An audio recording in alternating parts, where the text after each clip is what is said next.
Our brain cells shrink when they don't have enough water.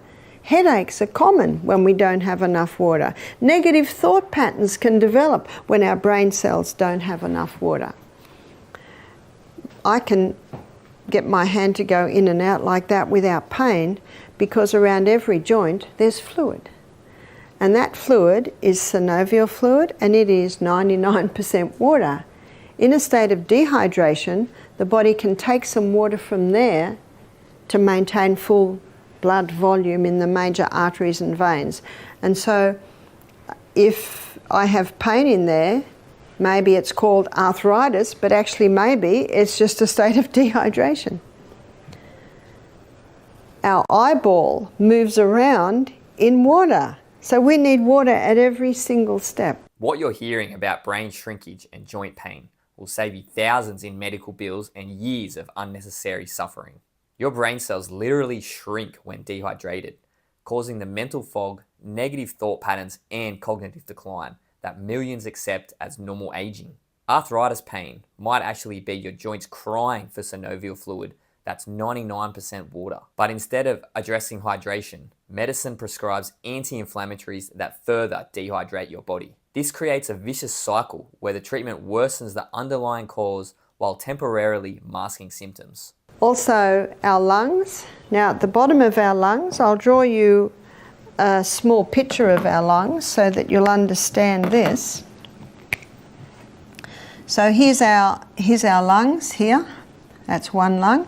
So your trachea splits and comes down, and then it splits again into little bronchioles. It's quite a process. And then at the end of every bronchiole, looks like a little bunch of grapes, but they're alveoli. So at the end of the bronchioles, you've got the alveoli, and this is where the gaseous exchange takes place. Over every alveoli, there's a little blood capillary network, and it is in that blood capillary network where the oxygen is picked up from the alveoli, and the blood drops the carbon dioxide and we breathe out. In every alveoli, there's a minuscule droplet of water. And because of the surface tension of water, when you breathe out, that little alveoli collapses, which allows all the carbon dioxide, the majority of it, to be breathed out, so that now when you breathe in, you can breathe in more oxygen. In a state of dehydration, that little droplet of water is not as it should be, which means that doesn't totally collapse when you breathe out, which means you can't get your full quota of oxygen. But what also happens, the body, to prevent the water loss, it can start constricting the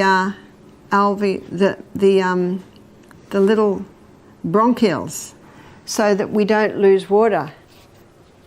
And so one of the signs of dehydration can be constricted breathing. The blood gets very thick in dehydration. Our blood needs to be nice and thin so the heart can pump it easily, so that the little filtering units in our kidneys can filter it with ease. So water is needed for every single body function. I'm going to give you a story of a man that came to our retreat who had three main problems. He had chronic headaches, which he took a lot of painkillers for. He had a very congested chest, and also he had terrible lower back pain. Did you know that 75% of weight held in your lower back is held by water? The other percentage, of course, is taken with your ligaments, your muscles. And so a state of dehydration, lower back pain is quite common. So that's what this man had. And when I was consulting with him, I said to him, "How much water do you drink a day?" He said, "Oh, I don't drink water." The lung function revelation she's sharing connects directly to why so many people struggle with energy and breathing problems. Your alveoli need microscopic water droplets to collapse properly during exhalation, allowing full gas exchange and maximum oxygen uptake. In dehydration, your lungs can't function at full capacity. Your cells can't produce energy efficiently, and your entire body struggles with basic metabolic processes.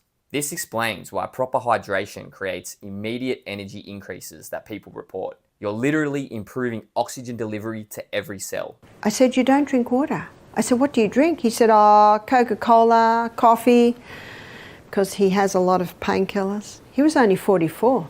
He was a well-built man, but at 44, his quality of life had gone. So we encouraged him to start drinking more water. By the end of the week, the headache had gone. By the end of the week, the lower back pain had certainly eased and his lungs were a little freer. I saw him 5 weeks later. He jumped out of the car with a big smile on his face and had a 2-litre, you'd say 2-quart bottle of water. He said, I'm drinking 4 litres a day. He said, in 5 weeks I've had no headaches, no lower back pain, and he said my chest is almost clear. What was his problem? It was dehydration. How nice when it's as simple as that. It's not always that simple, but it's nice when it is that simple. So Dr. B's book, One of the Body's Many Cries for Water, is an important book because he goes into every body function and shows how important it is for us to be drinking adequate water. One lady said to me, I drink quite a lot of water in my cups of tea. Sorry, that doesn't do it because tea contains dehydrating agents. Caffeine and tannin are both quite strong dehydrating agents. And if she puts a little teaspoon of sugar in that, there's another dehydrating agent in there. We had a pathologist do our program. He said, we've done studies on caffeine and we have found that you need 5 cups of water to make up for the dehydrating agents in 1 cup of coffee. Now that was a cup of coffee that also had sugar in it as well. So not only are people not drinking enough water, but they are also causing dehydration because of the drinks that they are having. Again, we need to drink little by little by little. Much depends on your activity through the day. If you're working out in the garden and perspiring a lot, if you're having steam baths a lot, then definitely you need to drink more water. One of the signs that you're drinking adequate water is that your urine is clear.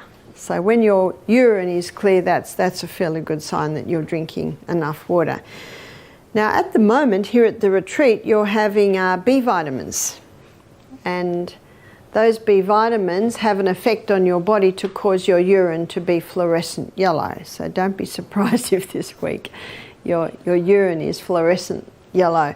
So you just got to find out how to get it in. And many people in aged care facilities, elderly people, they do not drink enough water. And it certainly is a contributing factor to the mental illness and the deterioration in brains we're seeing. In Australia, there are 1,700 cases of Alzheimer's being diagnosed every week. Now that's a bit scary. Did you know that God never meant our brain to deteriorate? And tomorrow we're going to go to the brain, and tomorrow I'm going to show you how you can get brighter and smarter and wiser with age. Brains should not be deteriorating. Have you read of Alzheimer's or dementia in the Bible? I certainly haven't. And before the flood, you know, people were living till they were 700 and 800 years old. We're getting people today who are showing signs of dementia and Alzheimer's in their 40s and in their 50s, and this should not be. And it's often not just one point, often it's several points, but one is certainly dehydration. This dementia story will completely change how you think about brain aging and cognitive decline. A 70-year-old woman with severe dementia became completely lucid within 24 hours just by addressing dehydration and constipation, 2 basic biological needs. The medical establishment wants you to believe cognitive decline is inevitable and genetic, requiring expensive pharmaceutical management for life. But if dehydration can cause symptoms identical to dementia, how many elderly people are being medicated for conditions that are actually just advanced dehydration? So I'll give you a story to illustrate. We had a lady came and did our program a few years ago now. It's probably about 6 years ago now. She was 45 and she brought her mother who had dementia. So we always say if someone has Alzheimer's or dementia, they will need to have a carer with them. Because we're not a hospital, we just teach you how to give your body the conditions for healing. When the mother first arrived, so the mother was probably early 70s, I went into the bedroom and she was just standing there looking out the window. And she looked at me, she didn't seem to even know who I was or acknowledge me. So I talked to the mother, and, well, I couldn't say much to the mother, but I talked to the daughter and I found out she hadn't drunk any water for 2 days. And because she had dementia, her daughter would ask her and she'd say, oh yes, I've drunk lots of water, but she actually wasn't drinking any.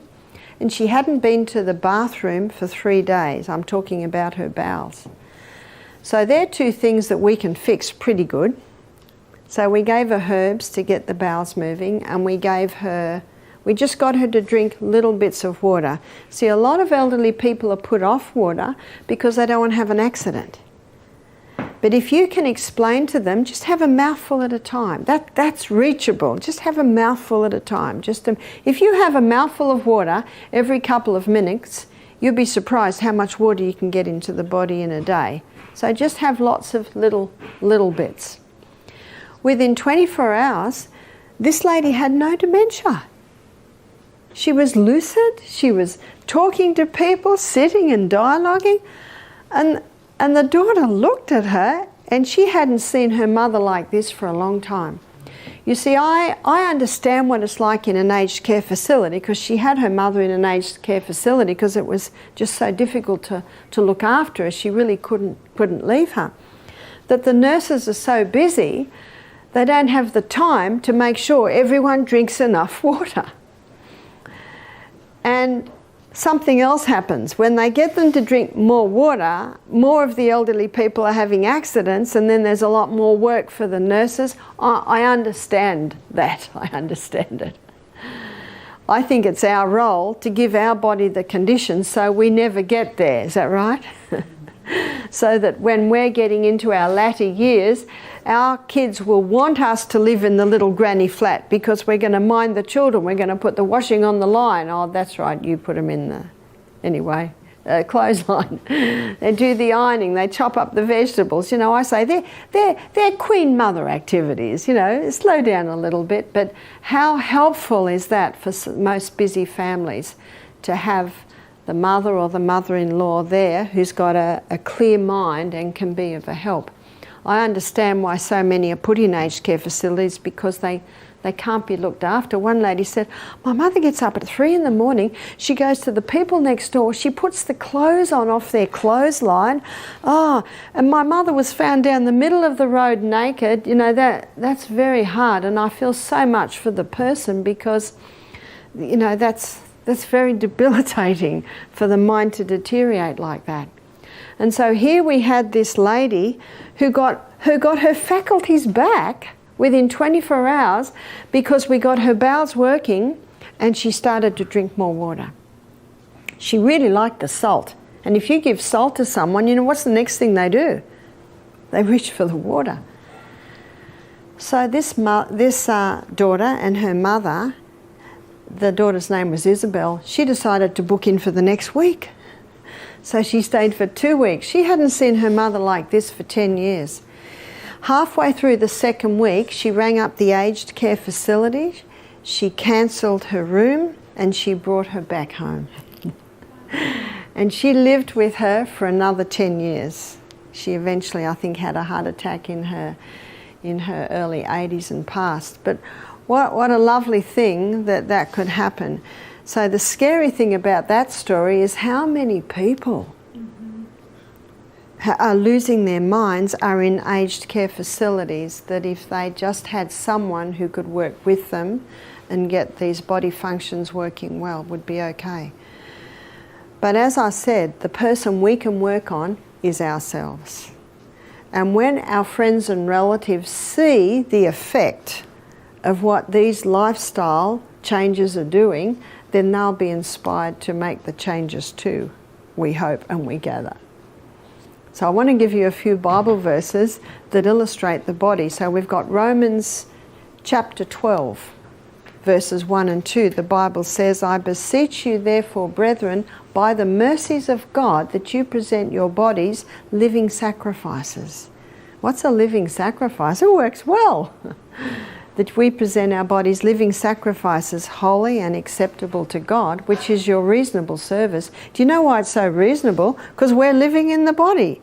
And it's nice living in a body that works. But notice verse 2, it says, be not conformed to this world. Now we all know what that means. Just go to the fast food shops. Isn't that the way the majority of people live? Be not conformed to this world, but be transformed by the renewing of your mind.